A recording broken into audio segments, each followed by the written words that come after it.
Welcome back, everyone. This is Dave from Cormorant Productions, here to talk about This Is Us, Season 6, Episode 8, titled Guitar Man. The episode's description reads as follows. Kevin takes the twins to the cabin in hopes of growing himself as a father. The episode was directed by series star Milo Ventimiglia and was written by Dan Fogelman and Kevin Falls. Before going any further, I will tell you a couple of things. 1. This is not a spoiler-free video, so if you haven't watched this episode yet, please go and check it out and then watch my video. Secondly, if you like this video and want to support the channel, please like, share, and comment, as well as subscribing to my channel. This was the first episode in a new Big 3 trilogy, which we haven't had since Season 4. The first Big 3 trilogy had an episode with Kevin that is among my favorites of the entire series, because it really gave us a great insight into his character and turned things around for me on him. Of the Big 3 episodes that featured Kevin, this was probably my least favorite, but it is still a very good episode with some really good performances. Particularly, I should point out, from Logan Schroyer, who a couple of episodes ago I criticized his performance in that episode. 2 episodes in a row since then, he's been very, very good. Also pretty great in this episode, besides Justin Hartley, was Griffin Dunne as Nikki and Jennifer Morrison as Cassidy. They both put in some stellar work during the course of this episode. So anyway, let's get into it. This episode starts in the past timeline with Jack and the kids going to the pool. And this episode actually plays like a quasi-sequel to the original pool episode in Season 1 and the sequel, The Pool 2, which I believe aired in Season 4. Or maybe I should say it's actually more like a prequel, because this is actually before the events of The Pool and The Pool 2, and a sequel in the college-age time years as it shows the demise of the pool. Little Kevin wants to dive off the diving board so he can touch the drain. The only problem is he doesn't know how to swim, which is something that Jack points out to him. And then he takes Kevin to try to teach him how to swim so he can do as he wants. Cut to the teen timeline, or I should say the college-age timeline, where Randall and Kate are looking for Kevin at the now abandoned pool. They find him, and this is in the aftermath of Thanksgiving. He's still very clearly drunk, and somewhat sarcastically says, "Oh good, it's you guys." He starts bouncing on the diving board, which leads to a pool that's completely empty, and Kate and Randall are freaking out about it. Kevin leans down and looks into the pool and says, "If I dived in, could I touch the drain?" We cut to present day, where we see Rebecca during Thanksgiving giving her grand speech, which clearly has an impact on Kevin. We go to the next day, where Kevin exits the cabin to talk to Randall. It's just before everybody's leaving, and we have the rare moments of Big 3 interaction, as brief as it is, though we will get a little bit more soon enough. We cut to Kevin, who's trying to play guitar for the babies, hoping that'll put him to sleep, and the guitar is the reason for this episode's title, The Guitar Man. Apparently, the babies never sleep for Kevin, and Kate says that you just gotta parent with confidence. Kevin mentions that he would love to be really great at the guitar, and Kate really doesn't say anything, as she hilariously leaves in response. We then have a brief montage of Kevin parenting without Madison, and not enjoying the whole poopy diapers thing. We cut to Kevin on the job, where his co-star, who wanted to sleep with him, asks him if he's doing anything over the break. And Kevin says he's going to take the twins to the cabin. And everybody reacts like this is a horrifying idea, including his siblings. Now, initially, I thought they were being a little bit over the top and giving this much crap to Kevin. I mean, how bad can this guy be, really? But then I realized that Kevin intended to take the twins on a plane to fly to the cabin. Now, it's bad enough if Kevin were intending to go by car and make a road trip out of it. But oh boy. Okay, let me get this straight for a moment. Kevin tells Madison that Kevin wants to fly with the babies, and she let that happen? She either doesn't like her children that much, or she really hates Kevin. Now, I have no personal experiences of taking my daughter on a plane when they were that young. But my mom had to do that with my sister Kristen when she was a baby. And let me tell you, she was just straight up not having a good time, man. Anyway, well, it's not a fun trip. Everybody survives. Everybody gets to the cabin safely, where we meet up with Nikki and Edie and Cassidy and Cassidy's son Maddie, who is impressed with Kevin's guitar. Kevin clarifies that he is learning, and he is not getting guitar lessons. He's self-teaching, and he says that last part with a laugh. Edie ends up winning my heart when Kevin suggests that Nikki is holding him her hostage. And she ends up telling him that Nikki cut the gas line so she couldn't go anywhere. Of course, she's kidding, I think. Kevin soon finds that the construction project at the cabin has a little bit of a setback, and he proceeds to give Cassidy some crap about it. And we have a little cute banter with Nikki and Cassidy, and Cassidy doesn't take any of Kevin's crap and says, "Hey, you don't pay me enough for this." And it should be noted, because it actually is important, that Cassidy has hired a bunch of vets to do the construction work. As Kevin and Nikki walk away, Kevin asks, "What's up her butt?" "I don't know, Kevin. What's up your butt?" "Well, let's see," Nikki says. "Maddie isn't taking the divorce well. I hear her pacing back and forth at night. And oh yes, she had devoted her adult life to a war that just ended with a fart and an apology. You know, stuff like that." By the way, absolutely adore Griffin Dunne's performance in this episode. He's just great as Nikki. This is his best episode of the season, even considering the one that featured him, that was basically all about him. Kevin comes back with, "Well, you know, I'm a pretty stressed out parent myself." And Nikki says, "No, you're just an idiot. Why didn't you just fly in one of your jets?" And Kevin replies, "Because I can handle this." And Nikki laughs at him, cutely, and says, "Oh, I thought you were just trying to be cute. I didn't realize you were serious," and walks away. Yep, absolutely nobody has any faith in Kevin's ability to parent, least of all Kevin himself. Later that night, Kevin apologizes to Cassidy, saying he apologizes for being a dick earlier. And Cassidy says, "You mean like an hour ago, or since I met you?" Hey, good one, Cassidy. By the way, Kevin, you can apologize for being a dick since I met you. As it turns out, Kevin is apologizing for the specific grievance from an hour ago. We have a lovely montage of dinner and game playing, which eventually results in Nikki and Edith dancing. All seems right in the world, as Kevin and Cassidy look on with happiness. Though even here, it seems like there's something beyond the smile in Cassidy's face, but we can't quite tell what it is. It's late at night. Kevin is awoken by a phone call. Apparently, Cassidy has gotten into a car accident, which confuses him because he just saw her and believes that she's sleeping in the cabin. He goes to her room and discovers her not there, and he has a disturbed look on his face. We cut to the past timeline in the pool with Jack and Kevin, who still wants to dive off the board. So Jack suggests a swim test. If you can swim from here to the other end of the pool, then you're ready for the deep end and for the diving board. Unfortunately, Kevin can't quite get out of the water and just kind of flounders underwater, though he is making forward progress, so I guess he's swimming underwater.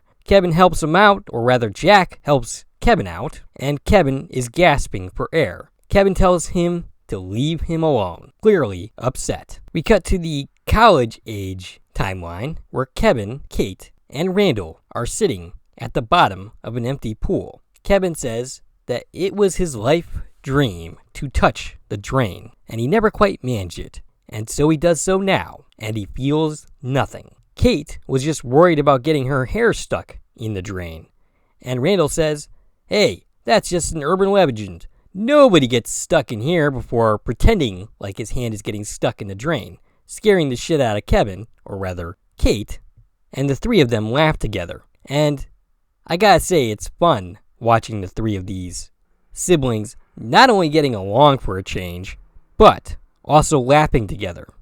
Kevin, who is determined to be in a funk, says he doesn't belong here. He doesn't belong in the deep end because he's shallow and stupid. And it should be noted that neither Randall nor Kate attempt to say anything against that. Kevin says to Randall, "You belong in the deep end because you are the Brainiac. And Kate, you too. If you could ever get out of your own way, you could be in the deep end. But as far as Kevin is concerned, he doesn't have what it takes. Now here's the funny thing. I once said that Kevin came off shallow. And that is the impression that he would want you to have of him. Because he doesn't want you digging any deeper into him. He doesn't want you to see the pain. But it never actually occurred to me that Kevin himself saw himself as shallow. To me, that was always a cover. And I still believe that. But it seems to be a cover that Kevin, at least at this age, believes in. He doesn't think he's solid. He doesn't think that he has a foundation.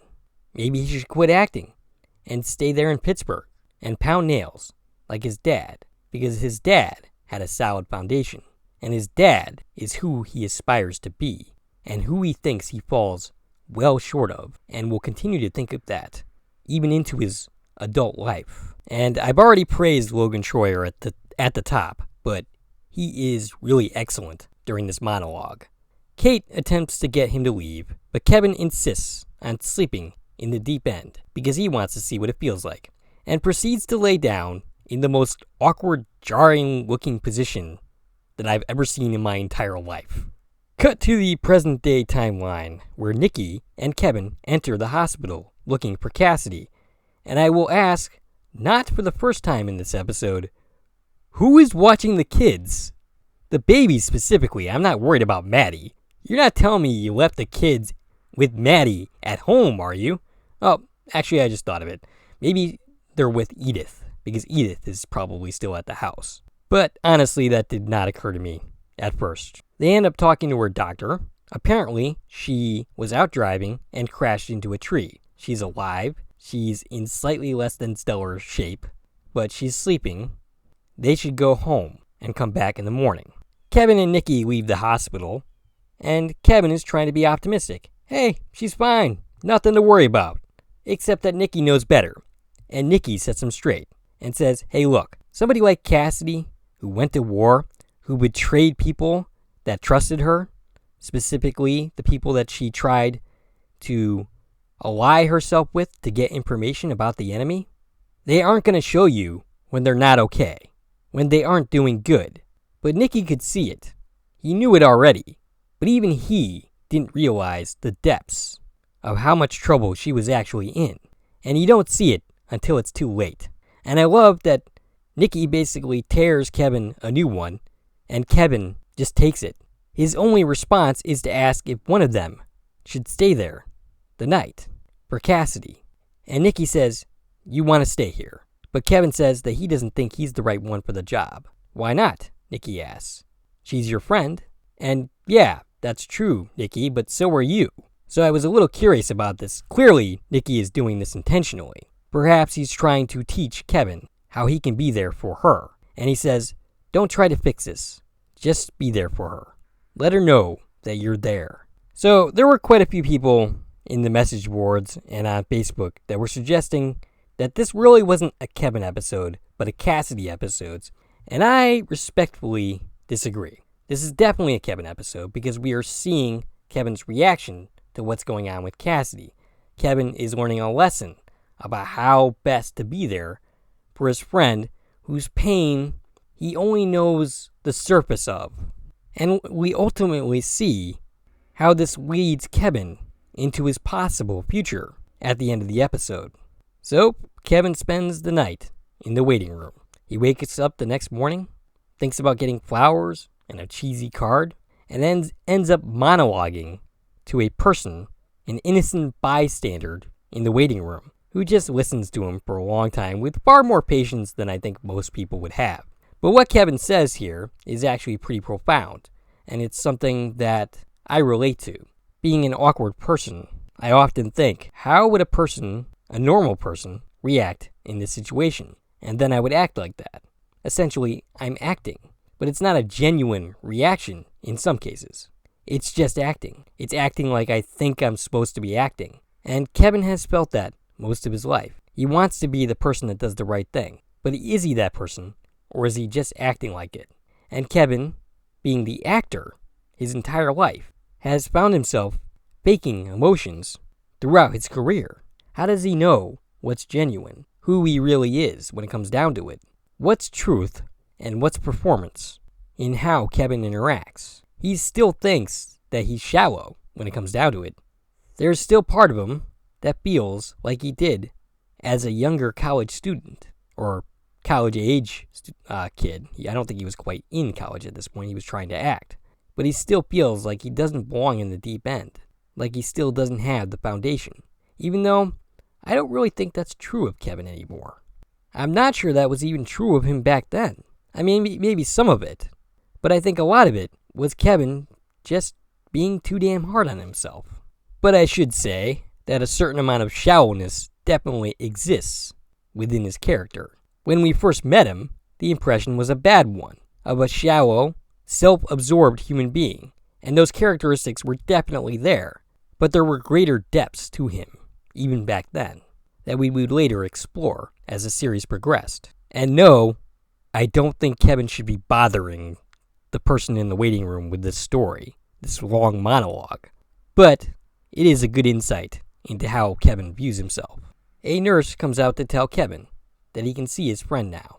Kevin goes and leaves the greeting card and the other gift behind. He sits at Cassidy's bedside, and they look at each other with significant looks. And scene. In the past timeline, Kevin is sitting by himself.